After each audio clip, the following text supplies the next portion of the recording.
Hola oyentes y videntes de Radio Sefará, tenemos el gusto de volver a contar con César Sabas en su sección Realpolitik, más allá de lo políticamente correcto. ¿Qué tal, César? Hola Jorge, es un placer estar acá nuevamente y saludos a todos quienes nos escuchan. Bueno, evidentemente el tema del que tenemos que hablar es casi obligatorio en estos momentos. Hay una situación bélica que está entablada básicamente entre Estados Unidos e Israel por una parte e Irán por otra, pero vemos que el conflicto, pues, especialmente por parte de Irán, intenta incluir en el mismo a otros países árabes de la zona e incluso ha atacado a países europeos como Chipre, aunque no forma parte de la Alianza Atlántica, como para no provocar al ogro del todo. Pero bueno, hemos visto muchas cosas y queríamos ver cuál es la perspectiva con la cual quieres hablarnos hoy.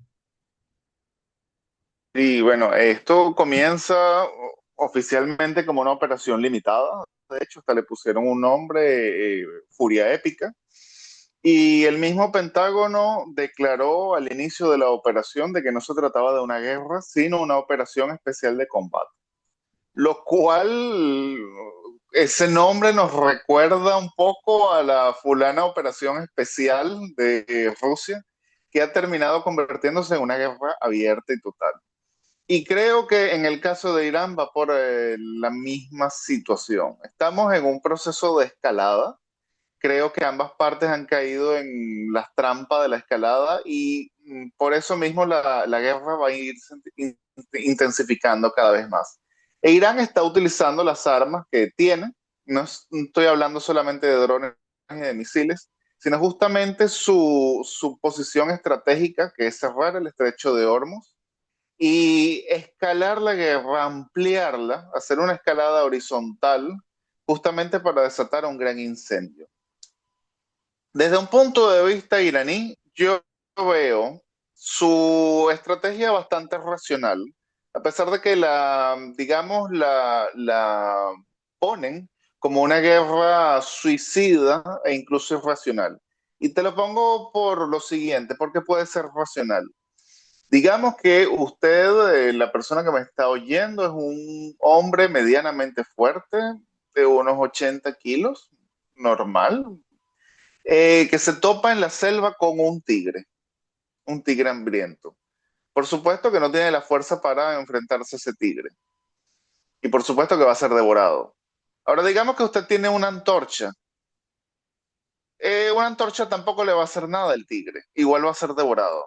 Pero digamos que usted utiliza esa antorcha para prenderle fuego a la jungla. Pareciera suicida, pareciera irracional, pero automáticamente cuando la jungla está en llamas, todos vamos a estar corriendo por nuestra vida. Y en ese momento el tigre, huyendo del incendio y usted se igualan. Así que el débil, generalmente en los conflictos, su alternativa es escalar horizontalmente la situación, generando un gran caos, un gran incendio e incluyendo otros actores. Y en esa circunstancia, en esa situación, empantanar al, digamos, al actor más fuerte para ver si incluyendo a otros actores se le da una vuelta a las circunstancias. Eso mismo lo hizo Ucrania hace 3 años y ellos también escalaron horizontalmente. De hecho, ciertos actos que ha hecho Ucrania, como por ejemplo la voladura del Nord Stream, que ahora sabemos que fueron los ucranianos, es el ejemplo clásico de lo que hace el débil cuando se encuentra en una guerra. Escalar e incluir a otros para ver si en ese incendio empantana el más grande.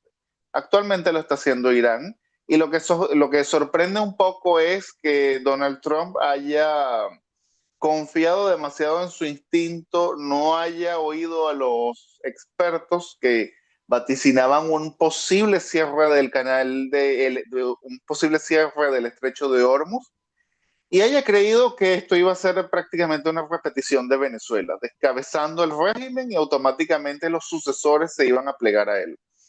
¿Y por qué lo decimos que no escuchó a nadie y todo fue un poco improvisado? Porque al día de hoy ya vamos para la tercera semana.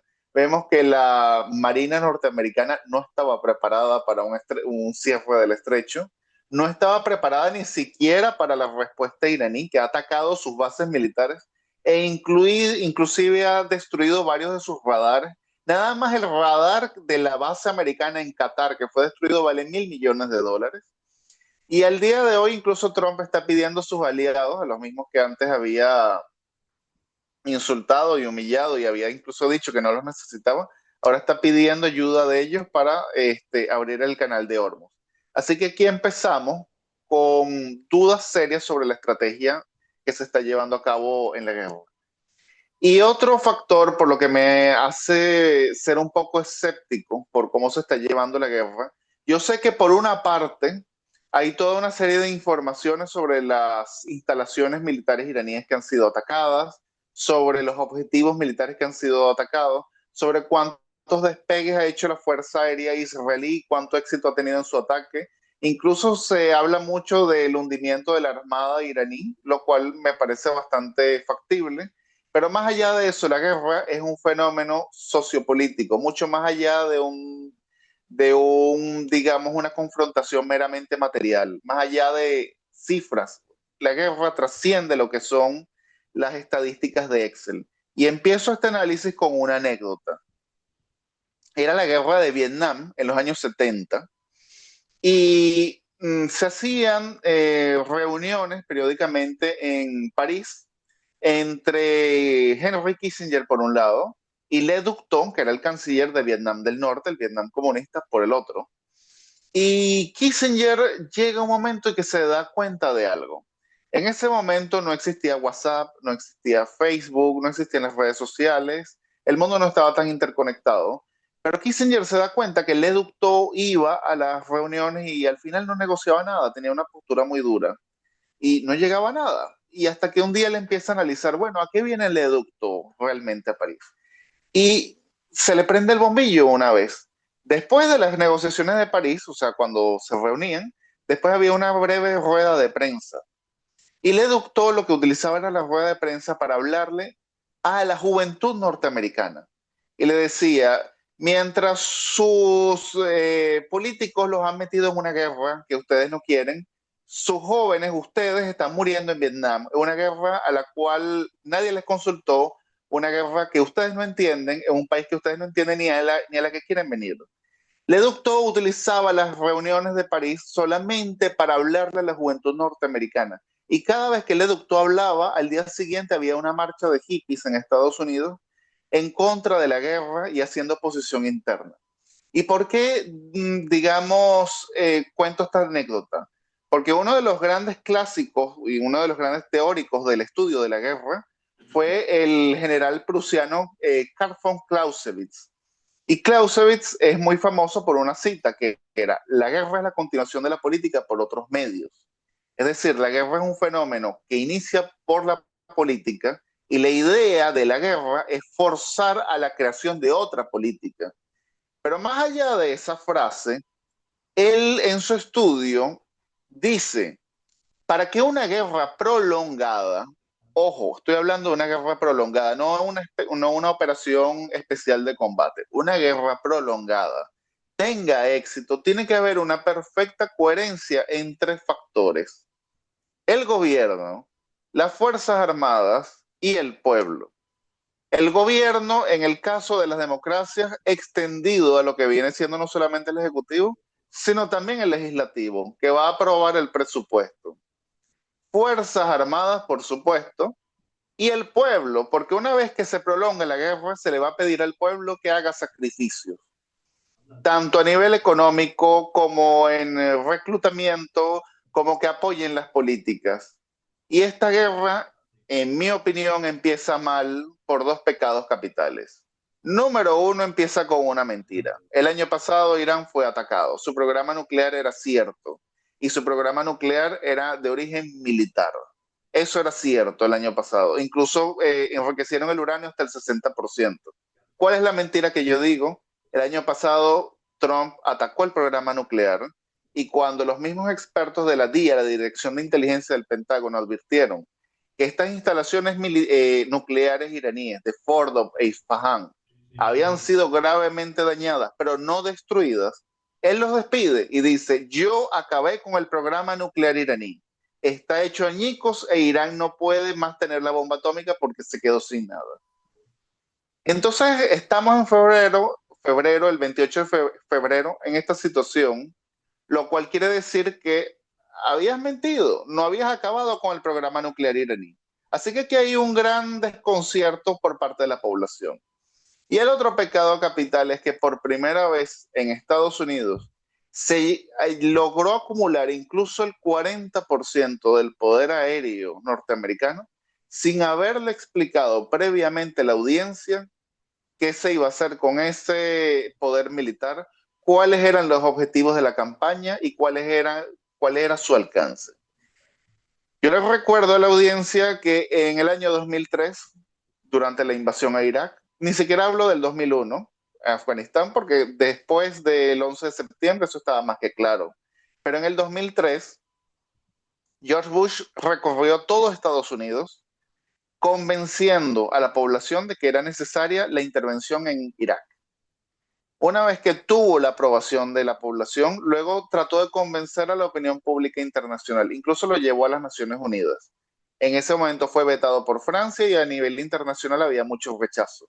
Pero al menos hizo una coalición previa con Gran Bretaña y España en ese momento y tenía el apoyo de la población.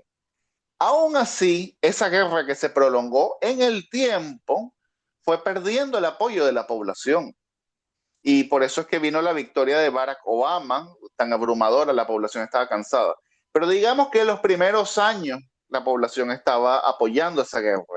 ¿Y por qué es necesario? Porque una vez que empiezan las primeras bajas, si la población apoya esa guerra, pues le va a exigir al gobierno llegar hasta el final. Si la población no apoya esa guerra y no hay coherencia entre estos tres factores que había dicho, una vez que hay las primeras bajas, más bien se desata una crisis política mayúscula, como si no incluso un impeachment posteriormente. Y por eso es que estamos viendo ya esta inversión de las encuestas en las cuales ya incluso los demócratas pueden acaparar ambas cámaras del poder del legislativo. Entonces todo esto me lleva a pensar de que Trump, bajo un impulso, pensó, teniendo el éxito que tuvo en Venezuela, en los cuales, vamos a estar claros, los militares no dispararon, no hicieron resistencia, va a ser todo muy fácil, no puedo extraer a Jamenei porque a diferencia de Caracas, Teherán está muy lejos de la costa, así que vamos Israel y Estados Unidos a hacer una operación en la cual lo eliminemos y el régimen va a venir y, digamos, va a aceptar todas mis exigencias. Y aquí hay otra diferencia con Israel, porque en Israel la población, en su inmensa mayoría, sí está a favor de esta guerra. A los israelíes no hay que explicarles mucho cuál es la amenaza de Irán. Tienen décadas sufriendo la amenaza iraní y viendo cómo los iraníes arman a todas las milicias terroristas en el Medio Oriente. Pero los americanos no son los israelíes. Los americanos sí necesitaban previamente digamos, una campaña, una concientización y muy especialmente preguntarle su opinión. En estos momentos hay un gran desconcierto en Estados Unidos de qué está haciendo en la guerra. No así en Israel, pero sí en Estados Unidos. No saben lo que están haciendo en esta guerra, sienten que no hay ninguna estrategia e incluso empiezan a sentir ya el peso de, digamos, la subida de la gasolina y de los combustibles. Si usted le preguntara a un israelí, ¿usted está de acuerdo con pagar más combustible con tal de que la amenaza iraní, digamos, sea decapitada? Por supuesto que él va a decir en su inmensa mayoría que sí. Pero a miles de kilómetros de distancia no se ve tan así. Y tenía que haberse hecho un trabajo previo. Y digamos que esta es una de mis grandes inquietudes, porque por primera vez veo que se ha llevado a Estados Unidos a una guerra de estas magnitudes sin haberse hecho este trabajo previo. Tampoco se consultó a los aliados previamente. Hubo mucha, digamos, mucho desprecio a lo que son los aliados tradicionales de Estados Unidos. Y después de tanto desprecio, sin que ni siquiera se les haya consultado, les recuerdo a la audiencia, o mejor dicho, no les recuerdo porque lo más seguro es que no saben este detalle, El mismo 28 de febrero, cuando se hace el ataque a Irán, ese mismo 28 de febrero agarra al ministro de la Defensa de Italia de vacaciones en Dubái. Porque es importante, ni siquiera tuvieron la gentileza de haberle informado a sus aliados tradicionales, ni siquiera el gobierno de Meloni, que trata de ser aliado incluso ideológico de Donald Trump, que pensaban hacer una operación ese día. Lo agarró en Dubái y fue uno de los varados durante varios días hasta que lo pudieron sacar.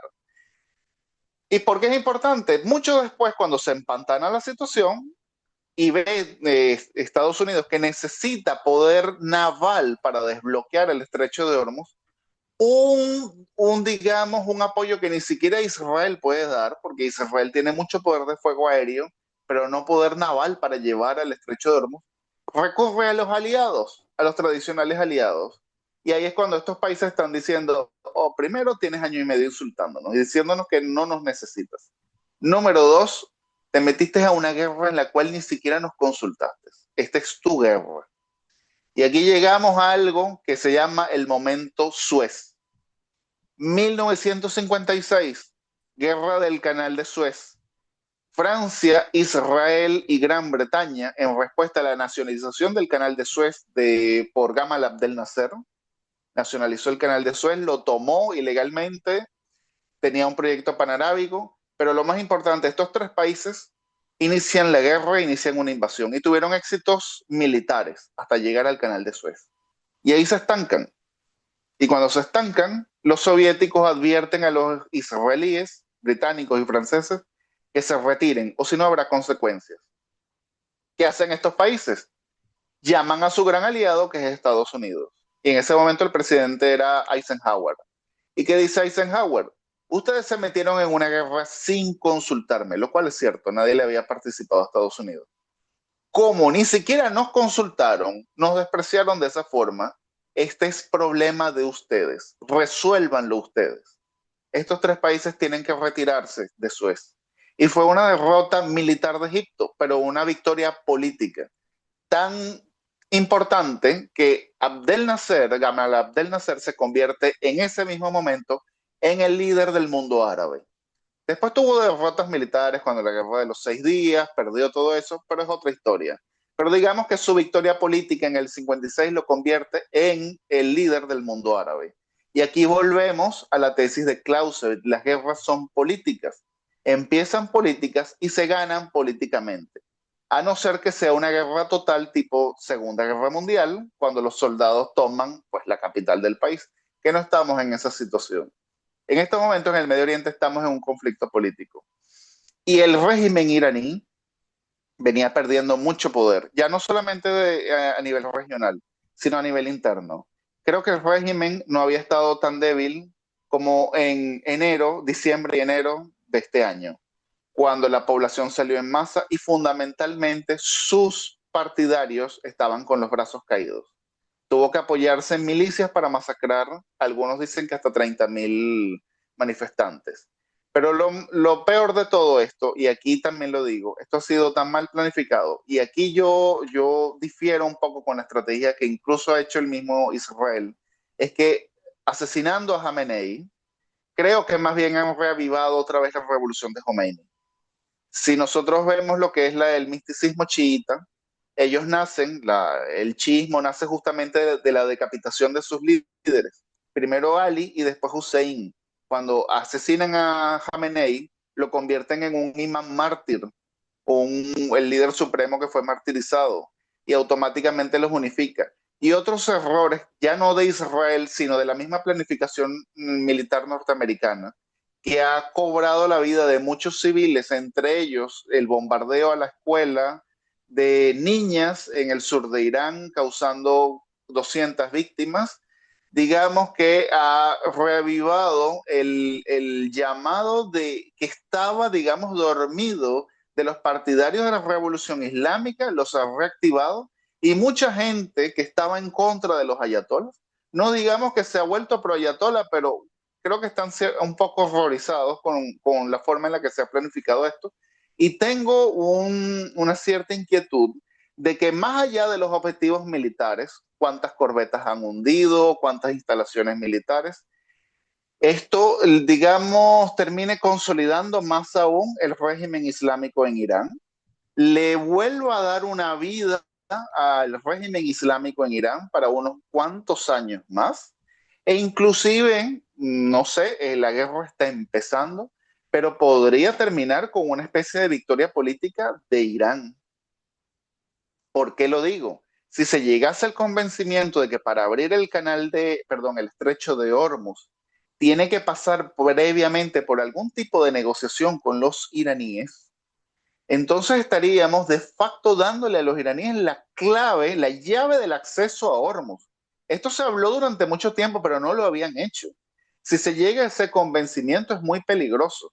Más allá de cuántas corbetas se hundieron a los iraníes o de cuántas instalaciones a los iraníes se han destruido, porque políticamente habría un gran cambio en el Medio Oriente. Repito, creo que todavía no estamos en esa situación. Vamos a ver cómo evoluciona la guerra. Y aquí estamos en el intermedio de la guerra. Lo más, digamos, eh, peligroso de las guerras nunca es el principio, porque al principio de las guerras los líderes se pueden retirar.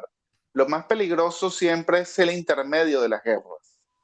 Cuando ambos bandos consideran que retirarse supondría, o digamos, ceder algo, supondría mostrar algo de debilidad. Así que siempre van a huir hacia adelante. Los iraníes han huido hacia adelante, es decir, han escalado, minando el estrecho de Hormuz, dejando un muy estrecho pasillo por el cual pueden pasar algunos barcos que ellos mismos decidan y que esté pegado de su costa. Si no, van a bombardear el barco y lo van a hundir. Y han escalado. Y creo que Donald Trump está atrapado en la trampa de la escalada y muy probablemente va a tener que escalar. Porque lo que están proponiendo algunos en Estados Unidos de cantar victoria e irse y decir ya finalizó la guerra, creo que en estos momentos no es posible. No es posible porque Donald Trump no puede cantar victoria mientras el estrecho esté cerrado. Nadie puede cantar victoria mientras el estrecho esté cerrado y tiene que abrirlo de alguna forma. Así que aquí, digamos, estamos en una guerra que creo que se va a prolongar mucho. Muy probablemente va a definir el resto de la presidencia de Estados Unidos. Y voy a dar incluso un dato que es más preocupante aún. Irán ha venido lanzando cada vez menos drones y misiles. Realmente ha habido un bajón en comparación a los primeros días, que llegó a lanzar incluso 150 misiles un día. Pero después que llegó un bajón, hace como una semana, se ha mantenido estable entre 15 y 20 misiles al día y más o menos unos 50 drones al día. Así que podría ser, tal vez, si se le han atacado, digamos, algunas instalaciones y han tenido pérdidas, pero no hay que olvidar que muchas de estas instalaciones en las cuales ellos albergan sus misiles, drones, e incluso fabricaban, es lo que llamamos las ciudades de misiles, son grandes y gigantescos complejos de túneles escondidos dentro de las montañas de granito distribuidos en la inmensidad de Irán. Así que muy probablemente también se debe a una lógica iraní de prolongar la guerra, es decir, ahorrar recursos y vas a mantener unos 50 drones al día indefinidamente durante un año. Y en estos momentos, mientras hacemos el programa, ya el petróleo está por encima de los $100.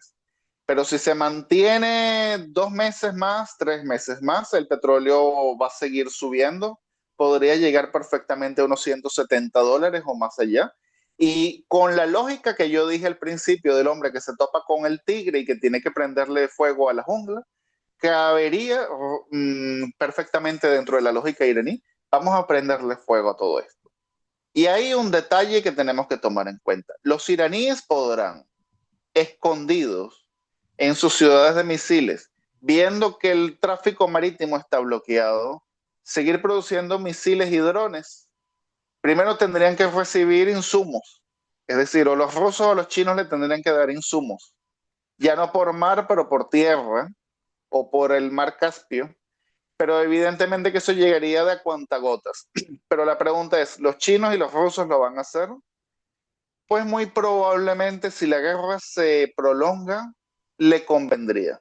A los rusos porque les conviene un petróleo por las nubes.